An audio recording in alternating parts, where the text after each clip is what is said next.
এবারে অর্থ ও বাণিজ্য সংবাদ।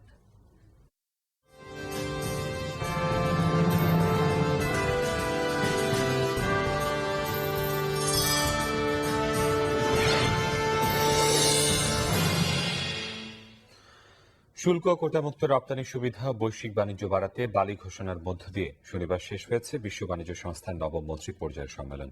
এর মধ্য দিয়ে যুক্তরাষ্ট্র ও ইউরোপীয় ইউনিয়নের মতো উন্নত দেশগুলোতে ৯৭ ভাগ পণ্যে শুল্কমুক্ত রপ্তানি সুবিধা আদায় করে নিল বাংলাদেশ সহ সব স্বল্পোন্নত দেশ।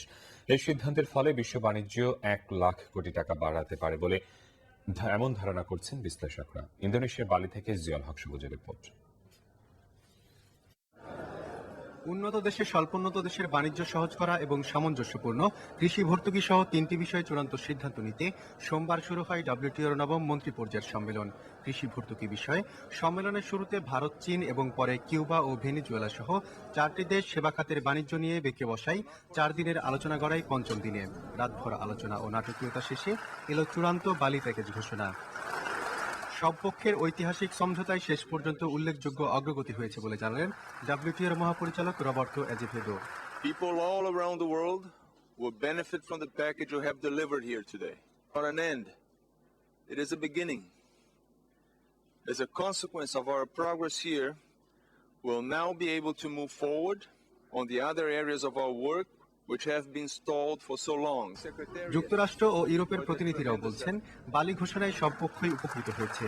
সফলতার কথা জানালেন সম্মেলনের চেয়ারম্যান ও ইন্দোনেশিয়ার বাণিজ্য মন্ত্রী Gita বীরজয়নও। That will bring food security to billions of the world's poorest. We have delivered an agreement on trade facilitation that will inject up to $1 trillion into the world economy.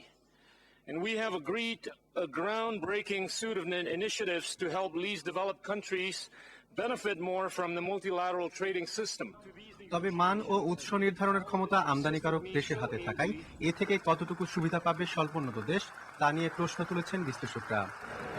প্রতিষ্ঠার 18 বছর পরও উন্নত ও উন্নয়নশীল দেশগুলোর মধ্যে বাণিজ্য বৈষম্য দূর করতে যেসব পদক্ষেপ নেওয়া হয়েছে তা বাস্তবায়নে কার্যকর কোনো সফলতা দেখাতে পারেনি ডব্লিউটিও। এই অবস্থায় বালি সম্মেলনের উদ্যোগ কতটা সফল হয় তার উপরই নির্ভর করছে সদস্যভুক্ত 160টি দেশের ভাগ্য। নুসা দুয়া কনভেনশন সেন্টার থেকে জিয়াউল হক সবুজ, বাংলা ভিশন, বালি, ইন্দোনেশিয়া।